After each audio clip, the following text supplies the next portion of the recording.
Hello and welcome to my channel. My name is Dreamfiction and today we will be reading the story Issei, the pure-blooded dragon god written by fyuriii. Issei's eyes narrowed. He wasn't sweating or scared, he was just surprised. How did you? Issei started. Between the barrier, your rage, your confidence that you were going to kill everything, it was pretty obvious you aren't exactly normal or any normal human mage, Ray hammered. Issei glanced down at the floor with a somber look. If I tell you you'll hate me. Just like the rest of them, Issei started once again. Aren't you the one who rejected me? Ray once again interjected. Issei's down expression became much brighter due to Ray's openness. But he was still reluctant to show her due to his past and the fact that he's in the top 5 strongest beings in history. He knew he'd have to tell Ray at some point, but this was an awkward way to find out. I know a place where we could get some coffee and curry. It's in a residential backstreets area not too far from here. We'll talk about it there.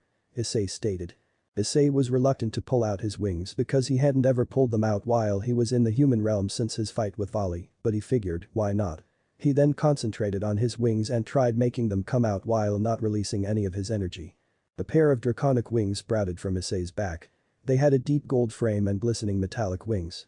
They emanated light, illuminating the dark streets outside of Issei's house.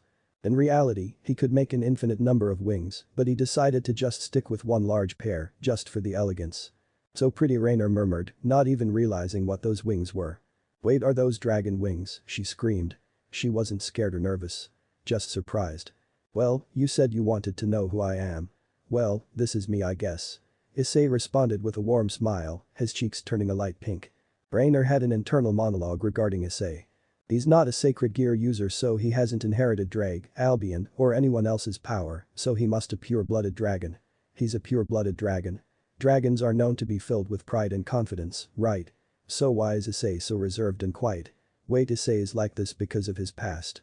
Because he had nobody, so he grew quiet so people wouldn't yell at him or hurt him in power. I think he's equal to me, so I don't think I need to protect him that much, but I do need to protect his mind and bring his confidence back. Ray's goal was set. She knew what she had to do and she knew what her duty was. Unfortunately for her, she didn't know how powerful Issei actually was, not even close. They're beautiful, Issei. Also, you're a dragon. No? Ray asked. Issei figured she pretty much knew he was a dragon, so he responded, yes. My name is Issei, drop the Hayadu. I am a dragon, Issei responded. Well, I knew something was strange about you. I guess I was worried for nothing. Seems you and I have similar magic power, so I'm not too worried about you getting into trouble. Ray retorted, absolutely clueless about the situation. Well, something like that. Let's go to the cafe before it closes. We'll talk it out there. I know the owner, he'll let us use the attic to talk, well he gives us some curry to sink our teeth into. The curry will be free, I kind of saved the owner's life when a bunch of looters came in, Issei relayed as Rainer sprouted her 8 opal fallen angel wings. So pretty, Issei nearly drooled. To him, Ray's wings were perfect.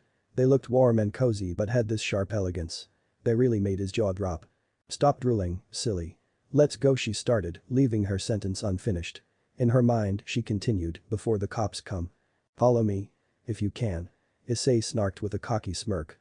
Issei crushed the ground, launching himself into the midnight sky, with a glimmering trail of gold following him. Wow, so pretty, Rainer muttered, completely awestruck. Her awestruck expression dissipated as it changed into a cocky one. No way am I letting him beat me. She thought. She kicked off the ground, flapping her fallen angel wings to attempt to keep up with him. Issei was just floating in the sky, waiting for her. What took you so long? Issei snarked. Wow, thought you were like a total scaredy cat, not some confident dragon, Ray retorted. Well, maybe not around the woman I love, he snarked. She blushed. Don't say shit like that. She cried as she began trying to cover her cheeks to hide her blush. Issei laughed. Let me carry you there. It'll be faster and it'd be bad if other factions saw us, especially flying together. Ray's blush became a whole lot more intense. You want to carry me? Ray muttered. She didn't even notice Issei mention the other factions. She wasn't getting flustered at what Issei said, more or less the idea of Issei carrying her like a damsel in distress. Issei, without warning, swooped her off her feet or her wings in this case. Ray's intense blush became a dark violet. Well, let's go. Issei asserted as he looked down at Rainer. When he noticed Ray was blushing, he started blushing too. He was carrying a girl, he was carrying a girl. He was carrying a girl. It was just his luck that this girl was prettier than pretty much every girl he'd ever met. The only ones he met that tied with her were the girl he saw looking at him while he was eating lunch, the school beauty, Akeno Himejima, and the student council vice president. But to Issei, it didn't matter. Ray was his everything, holding her melted his heart. He wanted to savor it, but he was also starving. Issei's blush disappeared as a cocky smile replaced it. Been a while since I've done this. Issei burst through the air, moving at blinding speeds. Rainer couldn't move half this fast. He didn't turn into light or manipulate time. This was just his normal base speed. He accelerated beyond the sound barrier, which created a sonic boom. Oops. Hope nobody heard that. Rainer's hair was flailing in the air as she closed her eyes, grasping onto Issei for dear life. I'm gonna mess with her a little bit, Issei thought. Without slowing down, he decided to do tricks in the air. He was doing flips, corkscrews, figure eights, everything he could to mess with Ray. It was fun for him though. Ray started screaming. Issei. Slow down. She yelled, but the flailing of her face in the air made it difficult to say anything. That's enough, I'm starving, Issei thought as he changed trajectory and bolted in a straight line. He then suddenly stopped, creating a large gust of air. Well, he broke the sound barrier, no question there would be some sort of whiplash. He looked down to see a slum-ish backstreet. It was clean and quiet, but nowhere near ideal. It had a small laundromat, a small movie theater, a clinic, a grocery store, a couple of shops, a bathing house, and a curry house. Issei retracted his wings, slamming into the ground, dusting up the area around him. Nobody saw him, as it was really late. Issei, never do that again, I think I'm gonna poo, she started, but she fought her way out of Issei's hands and ran for a trash can. She emptied her lunch, then returned to Issei. Never do that again. I'm serious. Sorry. Let's go to the curry house, it should be right around this corner. Issei asserted. Sure, I'm still a bit woozy though. Issei then put his arm under her arm and helped her out. With the streetlights and the moon being their only source of light, Issei walked with Ray around a corner. They were greeted with a warm-looking hole in the wall. It had a red, white wide striped tent above the door. It had some text stating Café LeBlanc. There were a lot of plants laid on the porch and on the windowsill. It was apparent the owner cared a lot for the place.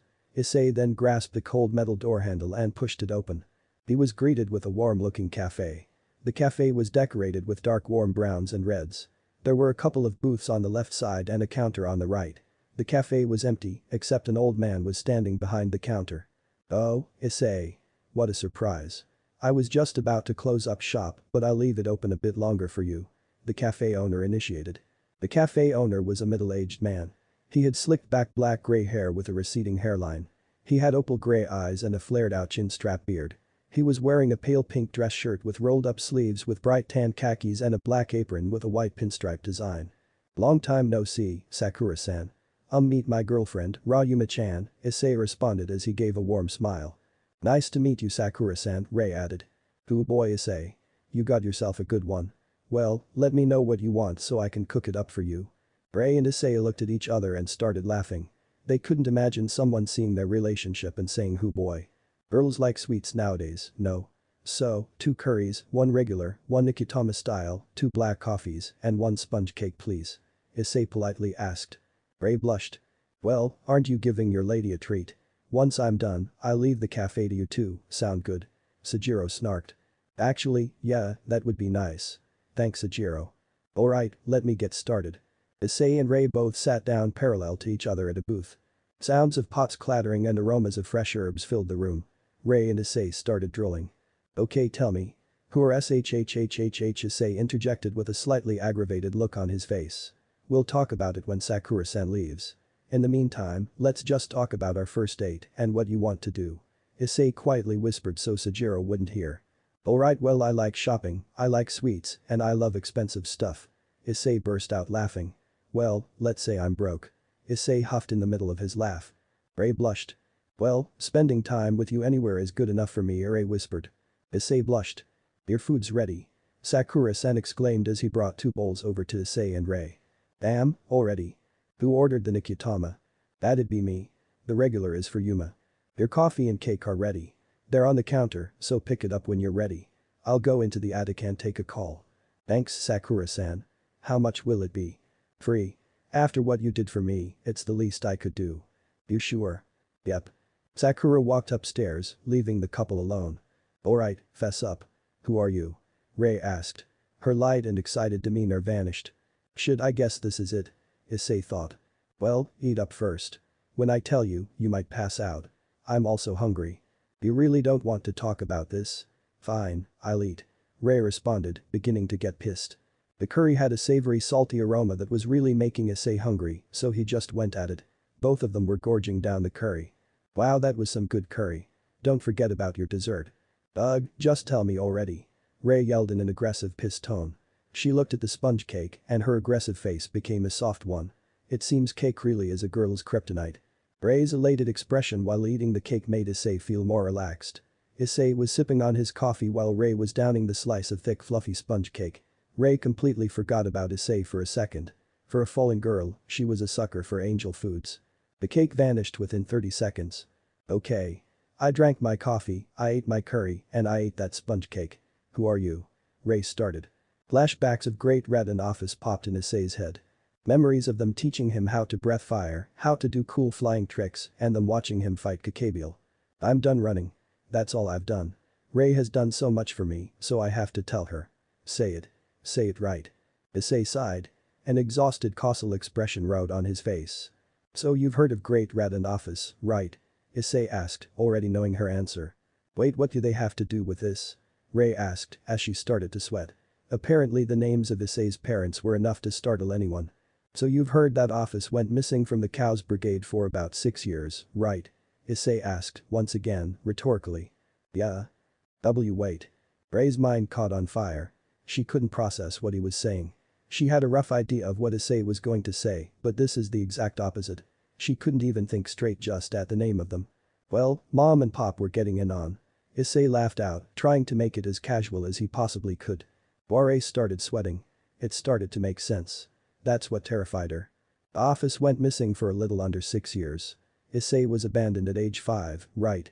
So 9 months to give birth to a baby and 5 years to raise it, and Issei is a dragon mom and pop. Wait, no, it's impossible. You're the son of Great Red and Office. Ray roared. SHHHH. Sakura-san is still upstairs, you know. Ray got up, her instincts were telling her to flee, but she tripped. Yuoka. She forced herself up and exclaimed. Why? Why are you here? Wait, there was a disturbance about 9 years ago. The energy felt familiar, kind of like Great Red and Office, but it felt a bit different. It happened at same time Volley was killed. Wait. You killed Volley. I told you, quiet down. You see why I didn't want to tell you? Now you think of me as some sort of monster. Just like the rest of them. No. I. You're the first person I've actually told that to, by the way. It's because I trust you. Issei, you crazy son of a bitch. I love you no matter who you are. Even if you were the devil's son, I'd be right here. But seriously, what the fuck? I want to make a sort of big entrance in the underworld, but I'm going to wait a bit. I'm a peace guy, I don't like war. Tannen is the closest thing I have to a father right now. Issei. Rainer had a realization. Even though Issei was, by definition, a monster, he was still Issei. He was still abandoned twice. He was still a broken man. I chose a strong boyfriend, huh? Ray laughed out. That's the Ray I know. Welcome back.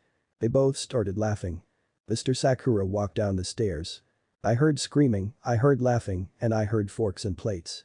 You guys really are a loud crowd, even if it's just the two of you. Well, I got to close up shop now. Thanks Issei for dropping by, I'll always be indebted to you. No problem, Sakura-san. If you have any problems, don't forget to call me up. Issei and Ray walked out of the cafe, shutting the glass panel door and entering the moonlight. So what now? You're living with me now, silly, let's go. Occult Research Club room. That barrier was from that kid you had your eye on. Seems he's no ordinary kid.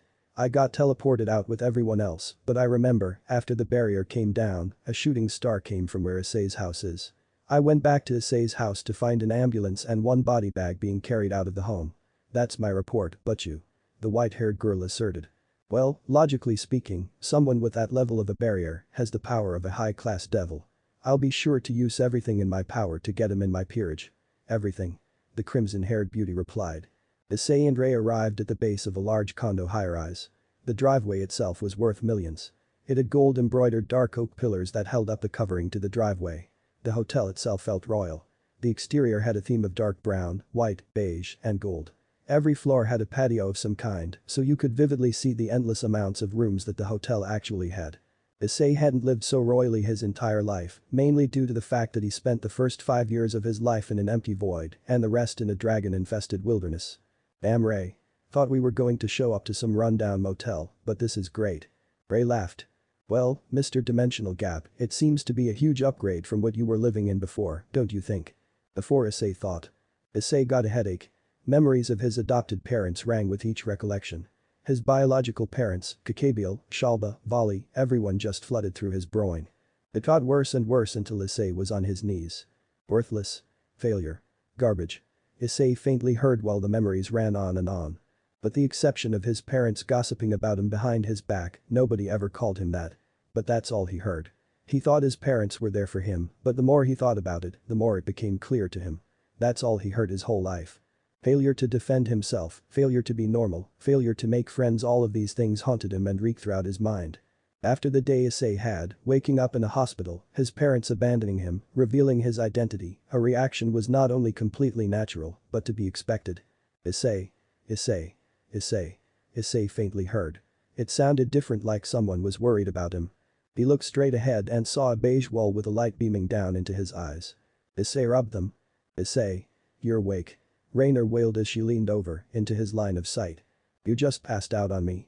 Like out of the blue. What happened? Issei realized he was laying down on a comfy couch, staring straight up. Man. Setting the scene here, this setting will be in a lot of scenes in the future, so I'm just going to describe it all here. I'm attempting to be really thorough with this. He sat up and looked around. To his left was the front door, with 2 potted trees on each side. It had a golden door handle that glistened in the spotlights above it. The walls themselves, along with the door, were a light beige, almost a royal color. He realized the room itself was in a sort of octagon shape as he looked around. Looking forward was a large TV on top of a dark oak shelf. It had a Nintendo Switch plugged in and a large collection of games below it. Directly in front of him was a dark gray marble coffee table. He looked down and saw that the couch he was sitting on was a dark brown leather couch. It felt really homey and warm. To his right was a balcony with 2 glass sliding doors bordered with a black metal frame. The small patio had 2 beach chairs on it and a black metal barred railing. Behind him was a section of the room split into 3. Looking backwards, to Issei's left was a bar. It had a black granite countertop and a dark oak base. Behind it were shelves of all different kinds of alcohol. All kinds of wines, from merlots to cabernet sauvignons, beers, gins, tonics, tequilas, everything filled the wall. Directly behind Issei was an open door that led to a corridor shadowed in the dark. On his right was a kitchen, with a similar countertop to the bar, but had a sink with a black metal faucet and soap dispenser built into the granite. Behind it was a stovetop with cabinets below it, 2 ovens built into the wall, a large refrigerator, and another countertop built into the wall. Below the countertop were a bunch of shelves and drawers, but on top was a microwave, toaster, and a blender. Above the countertop and stove tops were more cabinets with black metal handles. Unreachable to the short Yuma-chan. And? Back to Issei. Well, I've had quite a day. The last thing I remember is we were talking, and images, thoughts, memories flooded my mind. I literally couldn't think. Issei relayed as a somber blank look crept upon his face. Can't blame the poor boy. I guess this really shows that no matter how powerful you are, this can happen to you if you're neglected, Ray thought. Well, Rainer murmured as she sat down on the blank-faced Issei's lap. Issei blushed intensely. You are sure you want to be sitting here? Well, his blank look was certainly gone, replaced by a scrambled cherry one. He's so adorable. Rainer thought. I'm positive. After all, this is where I feel the safest, but I know this feels different to you, pervert. Ray jokingly snarked as her snark turned more into a laugh. Issei blushed and looked away, attempting to play it as if nothing happened. Seems you're back to your normal self. Ray joked. Yeah. Issei retorted. I thought a dragon like you would be into this kind of thing. Well, even the heart of a dragon can be changed with enough years of solitude. Well, you won't be alone ever again. I'm here. Ray laughed at the crimson-faced Issei, but Issei unexpectedly tugged her into a tight squeeze. Ray blushed. Thank you, Ray. For what? Giving me a second chance. Ray's face turned crimson. Well, you're welcome. The warm silence filled the air as Ray began to tighten her embrace on Issei. This is the place I want to be, they both thought. After about 5 minutes of motionless hugging, Ray lightly tapped Issei on the shoulder, signaling him to release. Well, time for bed. Ray exclaimed, with a joyful expression on her face. Wait, clothes? Oh yeah, I sleep naked anyway, and I can just make new ones. I'll be fine. Issei thought. Alright. Where will I be staying? Ray blushed and glanced away in embarrassment. Ray? I don't my room. Issei's eyes slammed open. His face was blood red. He pretty much froze up. He, Issei, was about to sleep in a girl's room. Perverse images of sexual play began taunting Issei's draconic mind, but Issei rejected them as much as he possibly could. I assume you have, two beds. Issei asked, praying that the worst wouldn't come true. Ray blushed even harder. Issei noticed and pretty much shut down. He knew. One bed. Issei just sat there. Frozen. For about 5 minutes. I don't think I can handle that. Oh my Azazel. He's the cutest thing. Rainer thought. Oh come on, after today, you deserve someone coddling you to sleep. You don't have a choice, Ray asserted with a dominant grin. Alright fine. Ray helped Issei up and the two walked down the short hallway into the bedroom.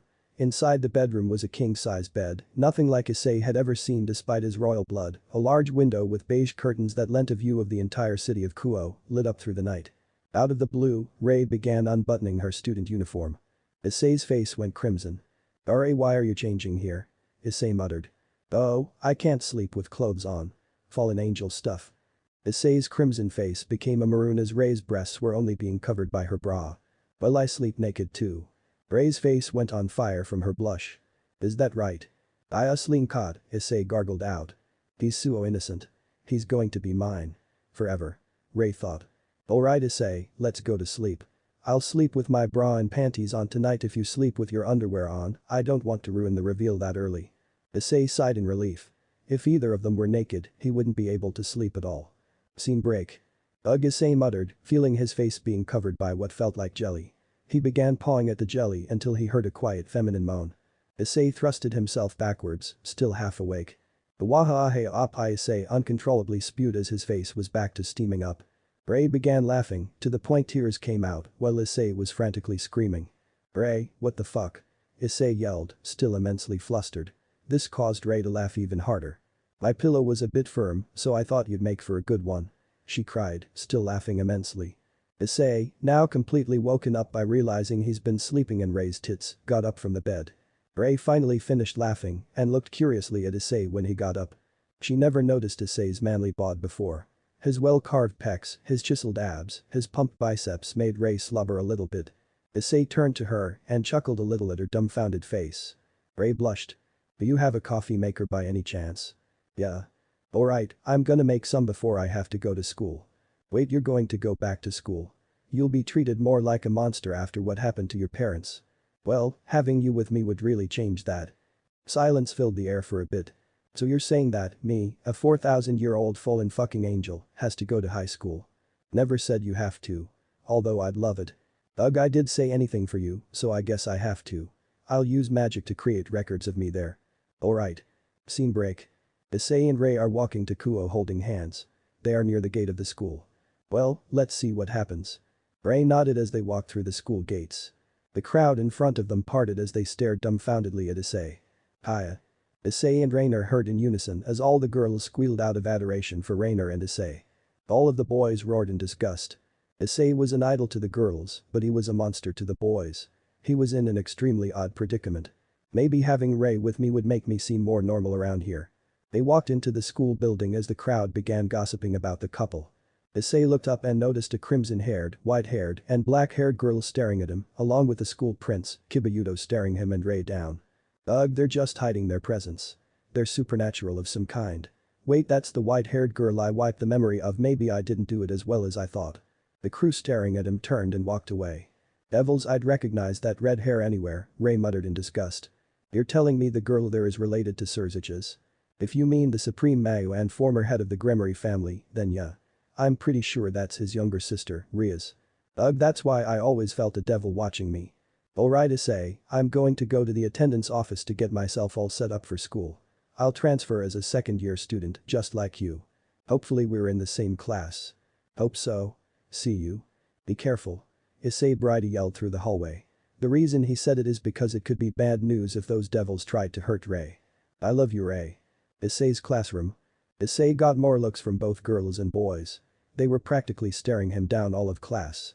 About halfway into class, someone knocked on the door. The teacher opened it and to Issei's pleasure, he saw Ray in the Kuo uniform standing adorably. All the guys gasped in surprise and lust. Ray was cute and she had a large bosom. It was pretty much a dream for any guy. Hi. My name is Yuma Amano and I was assigned to this class from the attendance office. Welcome Amano-kun. Please introduce yourself to the class and take a seat in any open spot. Ray walked to the center of the room. My name is Yuma Amano, a second-year transfer student. Please take care of me. Are you currently seeing any men? A black-haired kid with glasses interjected from the back of the room. All the kids gasped and leaned forward. Normally all of the girls would call him a pervert, but Ray was really cute, so they wanted to know a bit about her. Ray stood there with a light blush on her face. The class began berating her with "Tell us. Who is it?" Issei knew what Ray was about to say. He wasn't ready as he was going to be seen blushing the whole day. All of the gossip would be directed towards him. Please don't, please don't, please don't, please was the only thing running through Issei's mind. I am Issei's girlfriend. The class flew back in shock, all silent. They then turned to Issei who was cowering like a little baby. Ray started laughing. Alright. Let's resume class. Ray took a seat next to Issei which broadened the class's gazes. Hours flew by as Issei was mesmerized by Ray's stunning looks. She looked so damn cute in her human form. He couldn't decide which he liked more. Rainer in her fallen angel form or Rainer in her human form. Issei was being stared at all day. 3 o'clock end of school. Issei was getting up from his seat with Yuma as the class continued to stare intensively. Out of the blue, a blonde-haired man opened the door. All of the attention immediately shifted towards the man. Kiba. He's so handsome. Please go out with me. Are all things that could be heard around the classroom. The girls crowded around him to the point he couldn't move. On closer inspection, the man had bright blue eyes, bright blonde hair, and silky smooth white skin. He looked like a celebrity of some sort. Kiba pushed through the crowd and eventually reached Issei and Rainer in the back of the classroom. Issei groaned while Rainer gave a defensive look. I'd like the two of you to accompany me to our club room. The president of our club would like to speak with you. Kiba politely asked. All the girls Ed. Ugh. Why does the president of the occult research club need us? So you knew. I think that in itself is explanatory, Kiba stated. Why would we go with you? What do we gain? Rainer snarked. An opportunity. Kiba responded. Issei groaned again. Fine, we'll go. Rainer looked at Issei and yelled, no, why would we? Good, let's go. Kiba interjected, causing Ray to somewhat enter her fallen angel form. Issei and Rainer followed Kiba through the school building, outside, and into the abandoned school building. Kiba then opened a door and cued Issei and Rainer to enter before him. Issei was baffled by what he was sensing. It wasn't like an absurdly strong devil or anything. He just never thought a shower would be in a schoolroom. He saw the silhouette of the shower curtain and thought, it's that girl. Issei had a genuine crush on Riaz.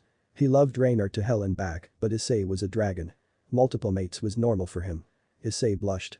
It took a bit to notice the white-haired short girl snacking on some candy and a taller girl with a black ponytail and some noticeably curvaceous breasts, both sitting on a couch. There were 2 parallel couches separated by a coffee table with a dark desk at the head of them. Oh, excuse me. Issei and Ray bowed, with Ray still holding a pissed-off look on her face. If you the tall girl laughed. As the door closed behind them, Kiba interjected, but you will be finished shortly. Please make yourselves comfortable.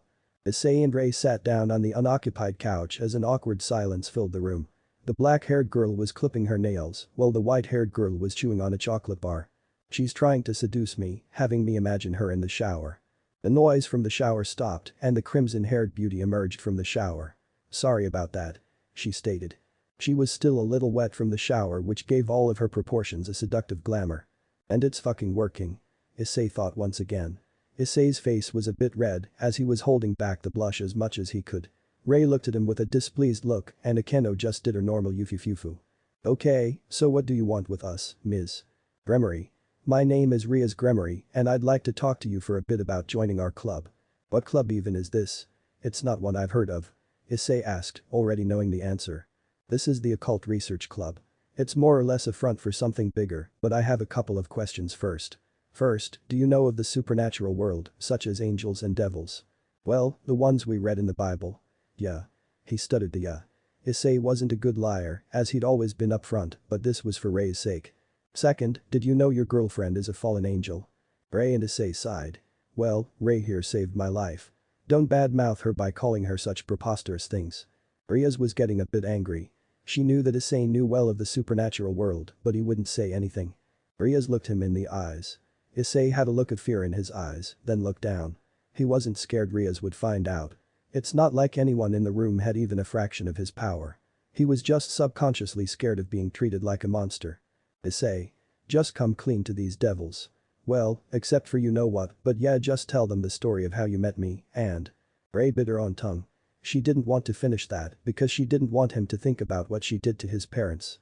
She knew Issei was not just smart, he was brilliant. Well, he was deductively smart, not socially smart. Riaz and the rest had shocked looks on their faces.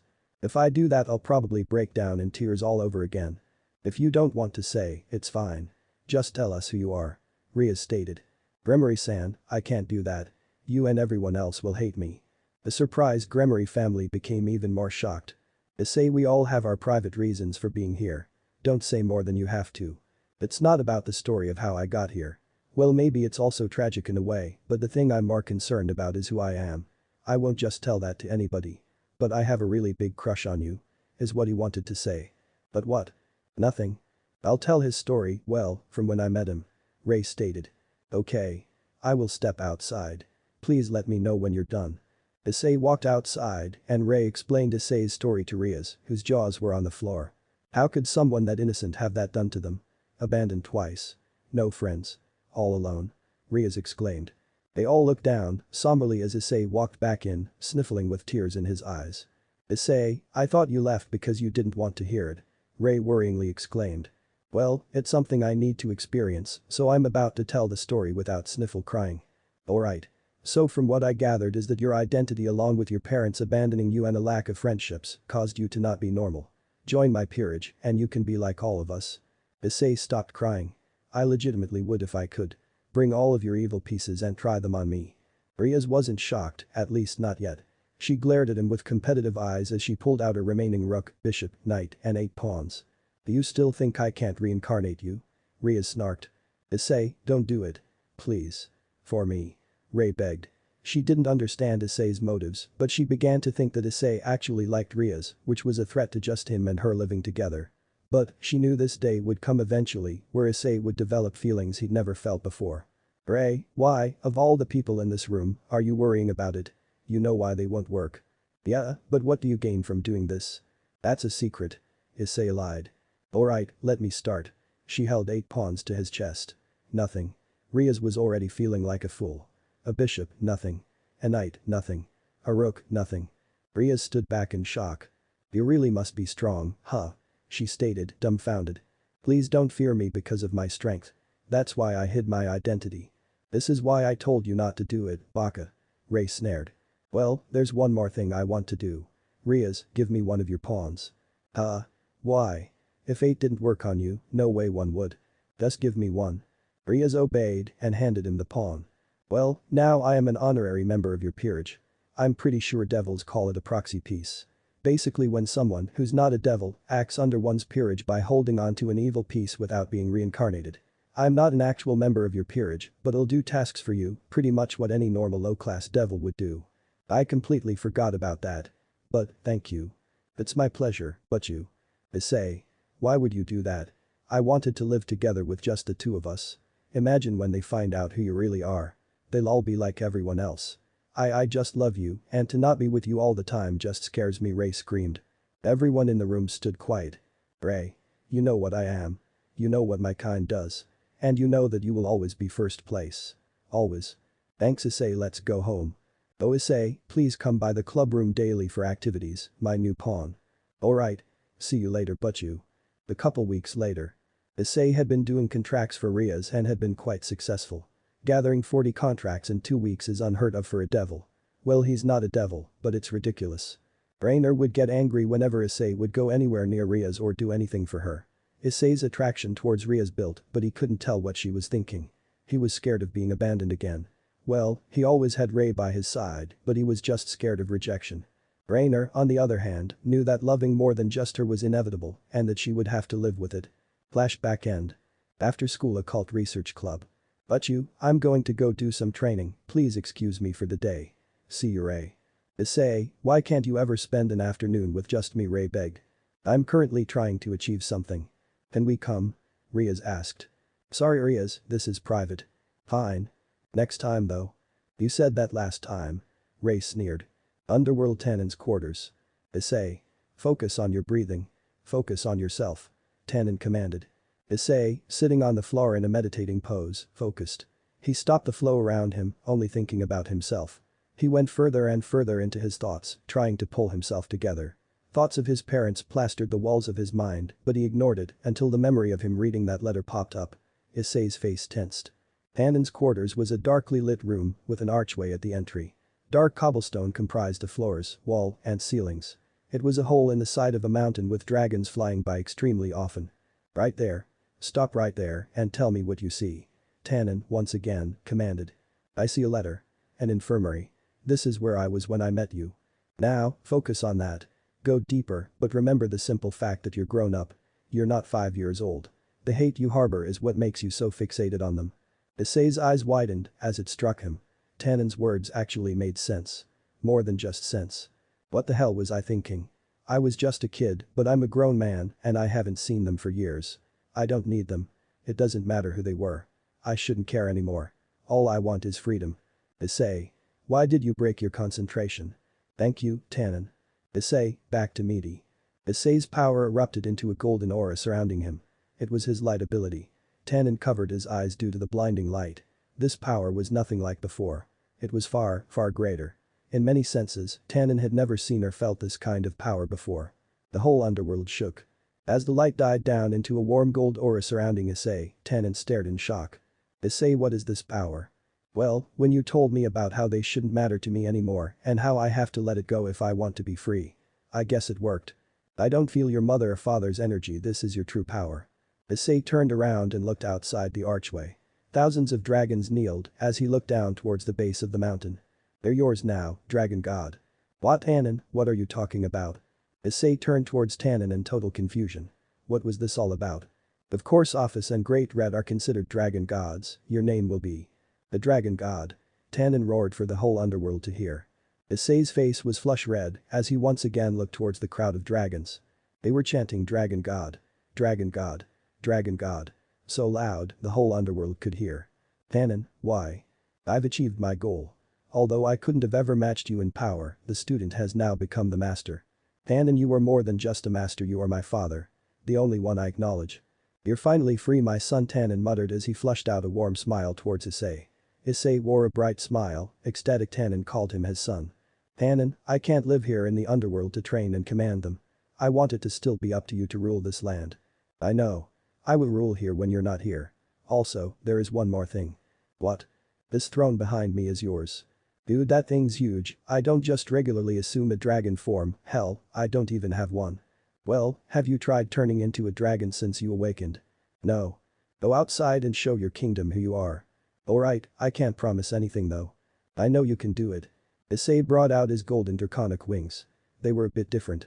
The gold was a much warmer gold, and instead of them being normal dragon wings, they had a clean, mature frame, along with much darker steel-looking wings. Issei didn't even see it himself. Tannen, though, had an even bigger smile than before. Issei, you've really grown up. Issei took to the skies, like a beam of light protruding from the purple-skied underworld. All of the dragons below continued their chant, but far louder. Issei felt confidence coursing through him. Between his power-up, Tannen's words, and everyone chanting his name, he felt like a true dragon. He had never been this way since his so-called parents abandoned him.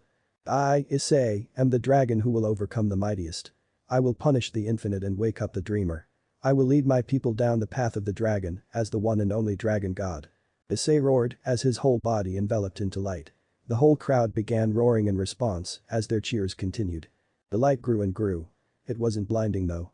For some reason, it seemed like it was calling to be looked at. It continued growing as the crowd, along with Tannen's jaws, dropped. Silence filled the air as the light kept growing. The light suddenly broke off, creating an energy wave that surged throughout the underworld. The 200-feet dragon stood in the light's place. It had golden scales, golden wing frame with dark steel wings. It was larger than Great Red and was far more glamorous and elegant, yet it showed an untouchable and ferocious sharpness. The silence stood for 10 seconds, jaws dropped across the crowd. Issei, you really, Tannen muttered. The crowd roared in response. Issei looked down to see his claws and dragon legs. Damn, I really did it. Dragon god. Dragon god. The crowd continuously roared. It feels like I can hold this form endlessly while like it's my true self. Issei turned back into his human form and his eyes glistened in even brighter gold. He was floating above all the chanting dragons with his draconic wings. He then remembered something. He used to have gold highlights in his hair. He hid them in order to be normal, but who cared anymore? The tips of Issei's hair became a warm glistening gold. Thank you everyone. I would like to keep my identity hidden for a while, but I'd love for you to spread the name Dragon God, but do not reveal my identity. I have a feeling that summoning circles from all the mythologies are about to appear, so I will take my leave." The crowd continued to chant Dragon God. As Issei created a summoning circle and vanished. He really has grown up. Hundreds of summoning circles opened, surrounding the dragons. They had countless different crests, but the dragons kept shouting, "Dragon God." Emerging from the summoning circles were Surziches and Graphia, Azazel, Michael and Gabriel, and most gods from the other mythologies. They looked around and saw the dragons chanting, and were a little off-put. Surziches was the first to notice Tannen looking from his quarters glaring at him. Graphia created another summoning circle, bringing herself and Surziches over to Tannen. "Tannen, I'll cut right to the chase. What was that energy wave, and who is this new dragon god?" Surziches started. "Well, I'll tell you a few things, but leave me alone after, okay? Tannen, we own this land, we will do what we want here. I guess there is no avoiding it. Then there is a new dragon god, but he's not just a dragon god, he's the dragon god. He is stronger than Great Red in office, and his divine power will restore our faction to its former glory. Tell us the identity of this dragon. Now. I'd rather die than tell you. Then perhaps I'll force it out of your dragon friends. They won't tell you either." The dragon god declared he didn't want his name known, and as their ruler, they'd die before telling you anything. "Understood. We shall leave you for now, but this will not be the end. We will find the identity of this dragon god, I'll bet my life on it." Surziches roared and chilled Tannen's spine. Tannen wouldn't lie, he was scared shitless. He is tremendously strong, but nowhere near the power of Surziches. Surziches walked out of the arch and glared at all of the dragons. When Surziches walked out, they all roared in disgust. "Leave us, devil," could be heard across the crowd. All of the other factions looked at the Surziches and they understood. Every single one created a magic circle and left. After everyone left, they held the largest banquet in dragon history. Great Red and office existed since the dawn of existence, yet Issei just overtook them in the 16 years of life he'd been given. Issei Rainer's apartment evening. Rainer was in the kitchen, learning how to cook, and totally failed. She was trying to make some soba, but every time she tried making the noodles, they'd come out like rocks, overdone, or tasting horribly. "Maybe I'll have Issei help me learn later." A summoning circle appeared at the center of the living room. Ray quickly turned, summoning her fallen angel wings, only to realize that it was the crest of Gremory that marked the circle. Humming from the summoning circle rose a frantic Riaz. She looked around frantically until she noticed Rainer cooking. "Riaz, what are you doing in my house? Where is Issei?" "What? Where is he?" "Calm down, I have no idea. What do you, devil, want with my cute Issei?" "Rainer, he's a part of my peerage, so he's mine. I have the responsibility to know where he is at all times." "Oh, the nerve. Issei took that piece on his own accord because he didn't want you to feel bad about him being too strong for you." "Cut the crap, Reina." A flash of golden light appeared from the bedroom. "What was that?" Riaz yelled. "I have absolutely no idea." Rainer sneered back. The energy they felt was different, unlike one they've ever felt before. It had a familiar vibe, but it was so different. As Rainer and Riaz walked towards the room, Issei suddenly just popped out of the doorway. "Yo. Issei. That was you? I couldn't sense you." "Yeah. Anyways, what are you doing here, but you?" "I want to talk to you alone." "Rainer, can you leave us alone for a couple minutes?" "No way in he." "Ray, if she tries something, I'll make it up to you." "Why say it's always but you this and but you that, why can't we go out sometime?" "You mean I forgot to tell you about our date tomorrow?" "Wah," Ray gasped. That caught her off guard. Umaru. Wah. As she began drifting off into ecstasy. "Well, let's talk, Riaz. Ray, could you please just go back to cooking? I can smell the burnt soba from here." Ray woke up from her wet daydream. "Oh shit." Ray took off to the kitchen, leaving Riaz and Issei alone. "Let's talk in my room," Issei said, directing himself and Riaz from the tight, intimate hallway towards the open, moonlit bedroom. Riaz sat down on the unmade bed Issei and Ray slept in. Silence briefly filled the air. "So Riaz. What do I do?" Riaz suddenly cried out. Tears flew from Ria's eyes. She'd never once show herself in such an undignified state towards anyone. Something must have been really wrong for her to be doing this. "What are you talking about?" "I'm forced into an engagement. It's been set in stone since I've been conceived. The man that I'm engaged to is a vile manwer who filled his peerage with slutty women that he has sex with whenever he wants." Riaz cried as Issei began to sit down next to her. "Riaz." Issei was beyond shocked. Such a beautiful, kind, caring woman being forced with this man bitch. Something was wrong. There was silence for a bit as Riaz slowly began moving to grip Issei's clothes and cuddle in his chest. You've been abandoned before, haven't you? My whole family abandoned me. I said no to this as many times as I possibly could. So what do? Issei. I don't want to talk to anyone else because I don't think anyone would understand me. Trust me when I say I understand. Issei ripped Ria's out of her embrace. She looked up at him and a light red blush could be seen along with twinkling expressive eyes. Issei. Please help me. Issei sighed. So when am I going to meet the lucky man? He's coming to the clubroom tomorrow. To be honest, I'm scared. Well, I have a rough idea as to what we should do. What do you want to do? Challenge him to a rating game, but make the condition that I fight instead of your peerage, and if I lose, he gets your hand in marriage. Issei. There's no way you can win. Well, I guess I got to take the cat out of the bag as to who I am and what I've been avoiding telling you. Let's go to the rooftop. Why? I want some air, Issei laughed. Ria's laughed back, but she blushed a little. Subconsciously, she had started to develop feelings at Issei's goofiness. Normally, he was just shy all the time, but now it feels like Issei's just another student you'd hang out with. It made Ria's really happy. Forgot, Ray is gonna catch us if we go out the door. Come with me. What are you? Issei picked Ria's up and held her like a damsel in distress. Ria's blushed. Issei, what are you doing? She frantically screamed. Oh shit, Ray heard that. This isn't good. Issei ran towards the window, kicked it open, and jumped out. Issei, we're gonna die. No, we're not. Issei muttered as they began to freefall from 14 stories up. Ria's was clinging onto Issei for dear life, praying to her brother that she'd be alright. Issei then sprouted his golden wings. A flash of light gleamed prior to Ria's realizing that Issei had dragon wings. A shocked look appeared on her face, but that was quickly washed away by the scream that came when Issei rocketed upwards, like a shooting star. Issei then slowed down, appeasing the clinging Rias, and slowly landed on the rooftop. The moonlit and starlit sky was absolutely beautiful in Issei's eyes, but Ria's was focused on other things. So Ria. You were about to kill me. Sorry about that. About my Aiden. I know.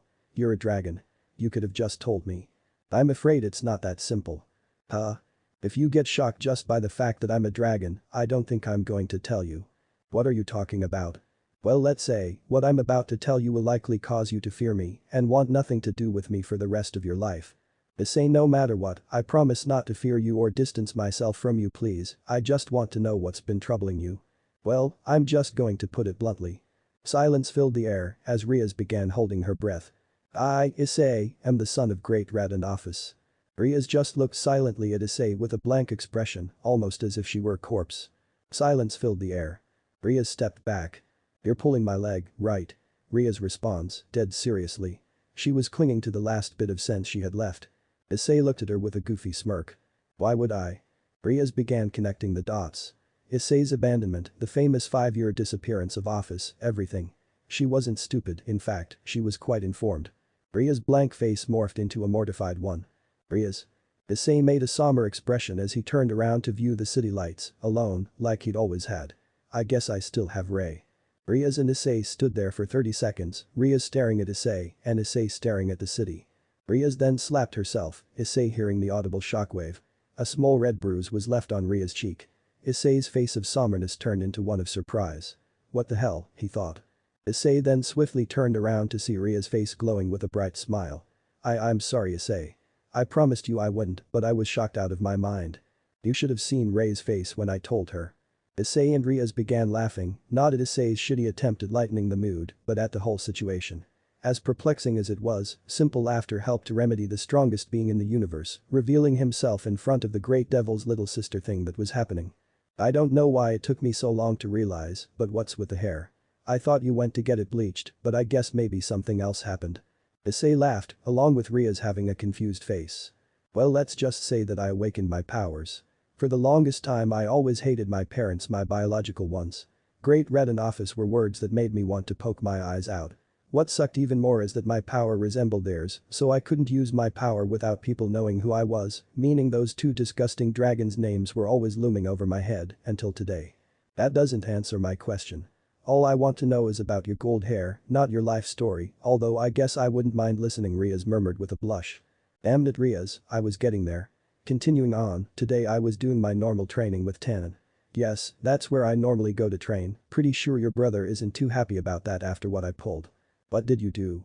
I awakened. Well, I was meditating with Tannen, he said, you're not 5 years old. That sentence woke me up. My fixation on them and abandoning me is what made me so angry, so if I was always thinking about them, I would never be able to be my own person. Issei paused to let the suspense build. Then I erupted in a gold aura and well I'm probably stronger than anything in this universe right now. Oh yay, I also have a full dragon form now.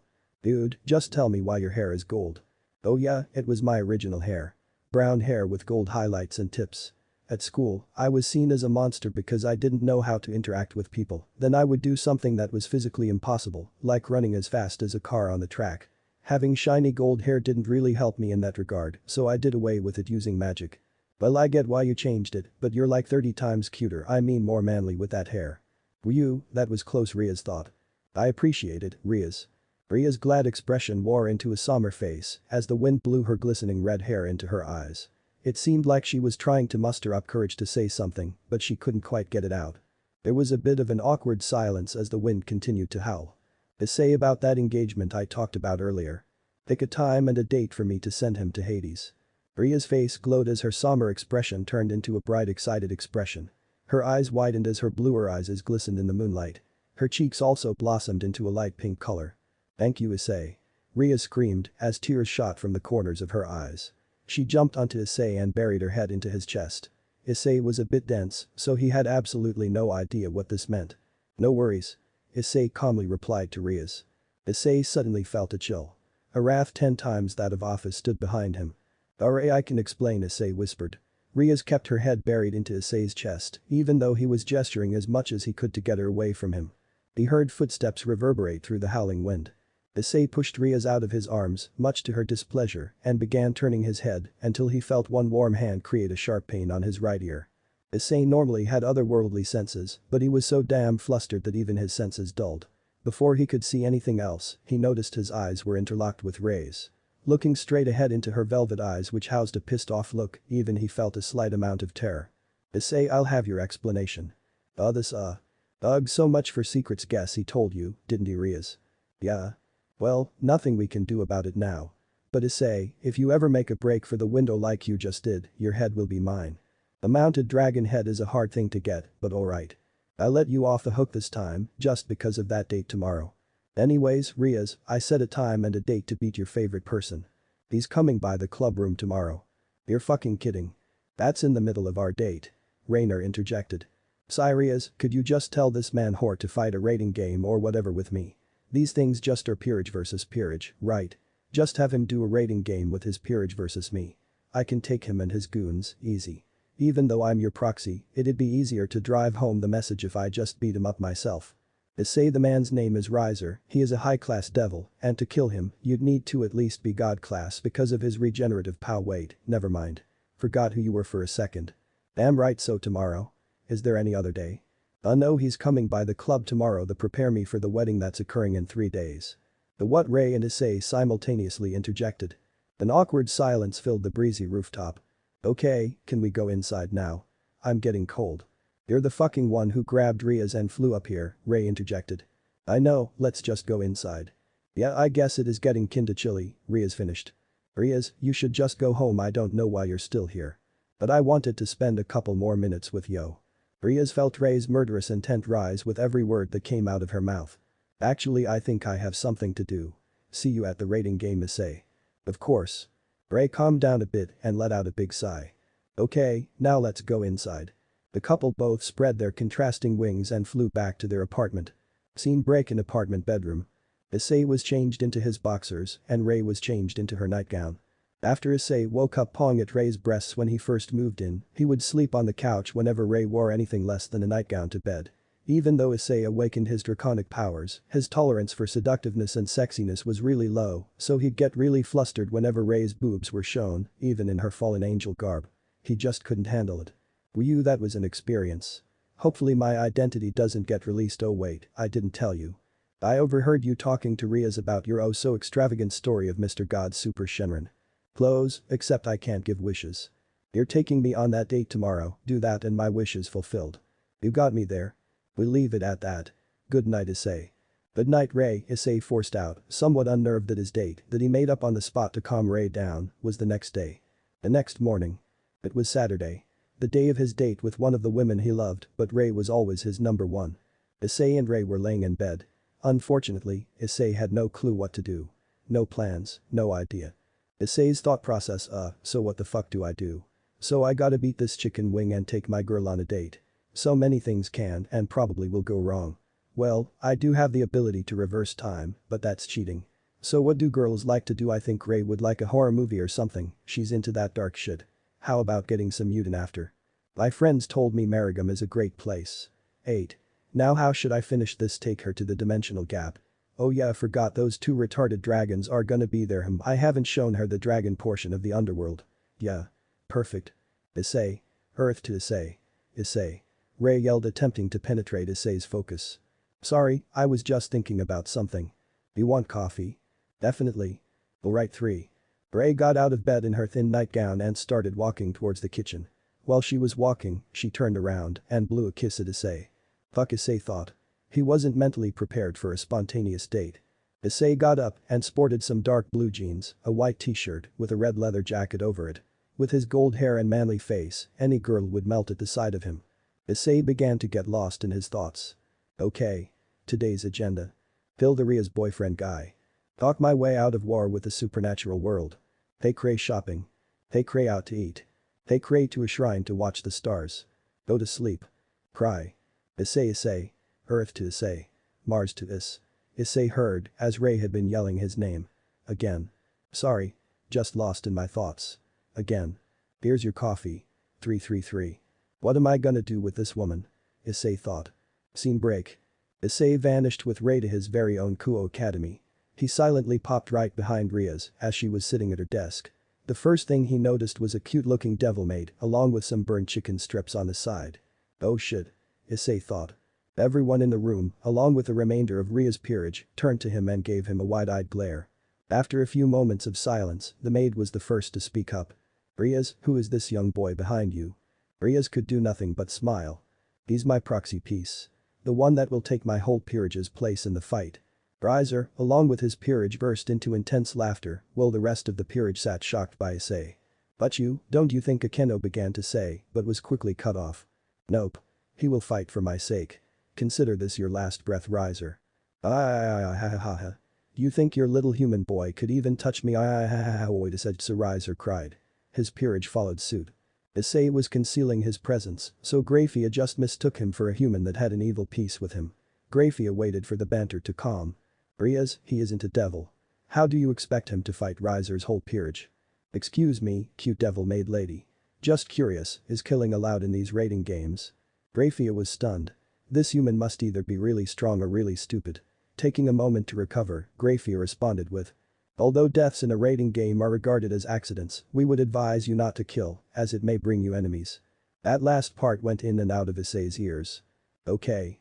Come on, I've got a date to get to. Let's get this show on the road. Thanks for watching this video. Part 3 is now over. If you like this video, please subscribe and like this video. I hope I see you in the next video.